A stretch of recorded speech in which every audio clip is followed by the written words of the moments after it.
Guys, welcome sa Sambingay sa Kristohanon o mga minugbong storya nga daghang mga mura lesson nga makuha nato sa matag storya nato. Onya sa atong series may tungod sa kamatayon, part 6 kini guys.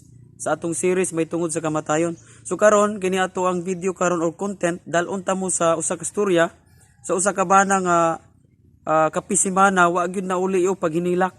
So ato ang susihon o sutaon kung unsa hinungdan ining maong bana nga kapinalaman si mana wa gud sa muundang og hilak.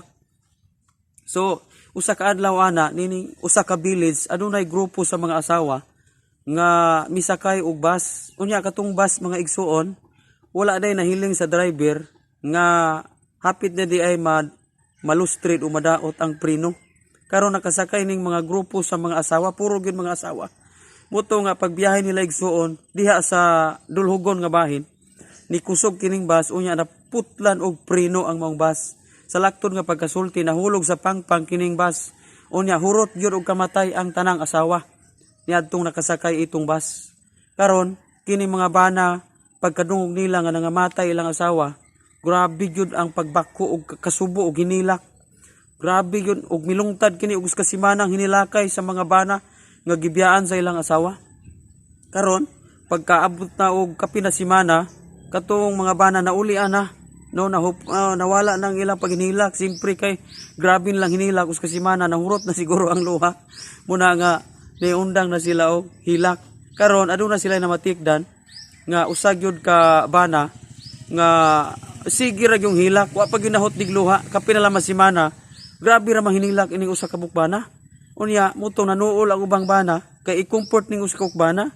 Unya nangutana og mingon sila nga bro unsa may gyoy imong nasuban pagayo nga bali may gyoy imong hinilak kapi naman gyuro si mana kami naulian naman mi unsa man gyud imong asawa unsa man gyud to ka importante nganong wa pa man gyud ka mauli o muto nitubag ang maong banay sa nga mao lagi bro una pasensya na gyud kayo nga wa jud ko mauli sa akong paghila karon isa nang pangutana ang mga uban nga ngano man bro unsa man gyud hinungdan nakasakay ang imong asawa nakakuan ba gyud dito. So niyon siya nga mao lagi ni bro ang problema man gud kay wa kasakay akong asawa. So mahigsuon ang katuday mong bana ang iya dang gihilakan kaya ang iya kunong asawa wa kasakay.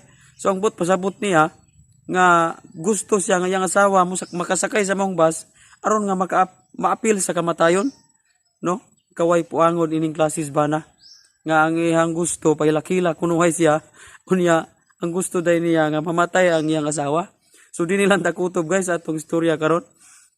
Unya kini atong istorya ang moral niini, ang lesson nga makuha niini nga adunay day mga tao nga mga dili maayo ang motibo nila sa sulod silang kasing-kasing. No sumala sa mga usa ka bana nga ang iyang motibo nga pahilakila kunuhay siya pero ang gusto niya nga mamatay day ang asawa. Wrong motives di ba? Sayop kayo nga motibo.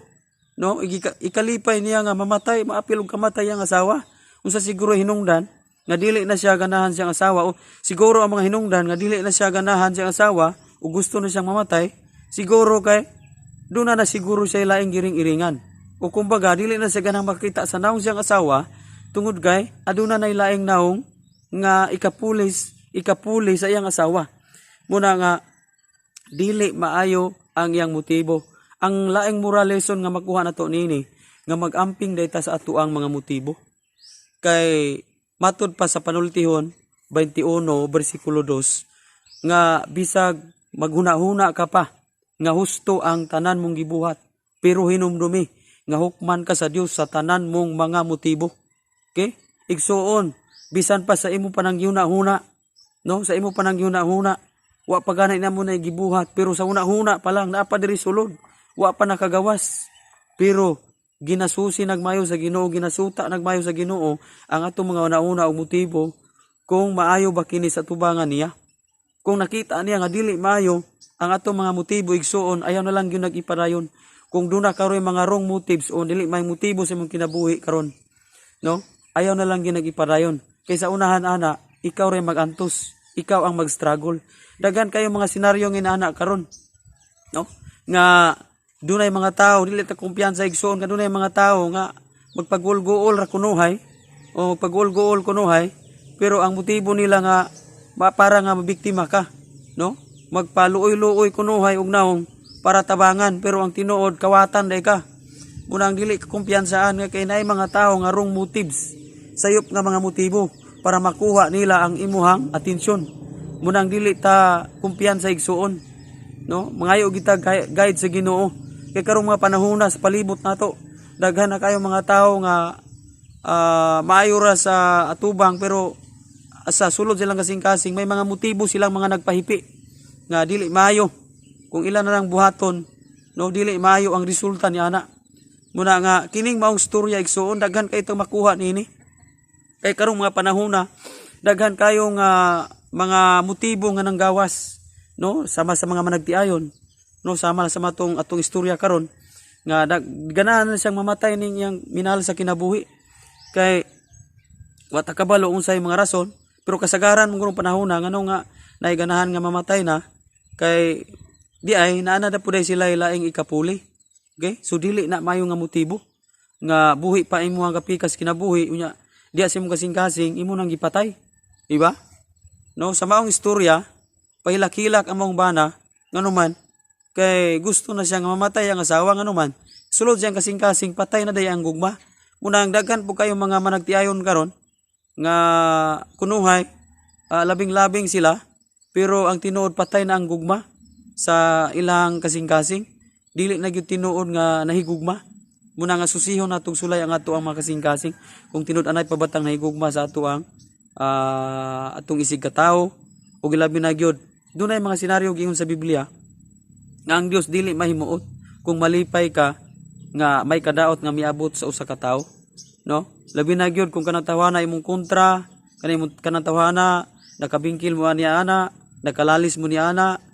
Okay? Unya kanang tawhana wa kaganahan ang tawhana, unya pagkabalo nimo nga nay nahitabo niya, pagkabalo nimo nga nay grabing kadaot nga nahitabo sa iyaha. Unya imong kasing-kasing murag nagmaya pag-ayo imong una-una bali no. Oh yeah, kana tagam salamat kay mo nay nahitabo niya. Igsuon ko siya sa Ginoo, amping yung kaniana. Kay dili mahimuot ang Dios. Nakakita ang Dios sa imong kasing-kasing ug ang imong una-una. Og malipay ra kag kadyot niya na, pero sunod niya na ikaw na po'y mag-ani sa imong pagkulo kalipay sa sayop nga motibo. Sayop ka na nga motibo mo nang basa ang Panultihon 21:2. Diha nimo makita nga sukdon og hukman sa Ginoo ang atong mga motibo. Munang dili gyud to angay nga buhaton nato. Daghan kay mga senaryo karon igsuon nga ang mga anak malipay na sila nga mamatay ang ilang inahan o amahan ba nganuman kay gusto na silang mapanunod ang mga kabtangan sa ilang ginikanan. No, dili na sila ganahan nga magdugay pa ang ilang ginikanan, gusto na silang maangkon na nila ang mga kabtangan. No, grabe na gyud kaayo ang kadaot diri sa palibot. No, makita na gyud ni maobserbaran ni gyud nimo nga ang mga wrong motive sa kalabanan gyud labi na gyud sa walay pangginoo. Munang bisan panggani sa nay mga pangginoo, no? Napamanggani gyud malipay nga naay kadaot nga nahitabo sa iyang isig ka magtotoo. Dili na angay nga may tabo unta nato nga mga Kristohanon nga ikalipay nato nga naay dili may nahitabo sa atong igsuon. Hinoon ato pa na silang iampo, ato silang idalas pagampo nga panalanginan sila. Bisan pa man ang mga nagdaot nato ato pa ganing gisugo tas Biblia nga iampo sila nga dili sila tunglohon.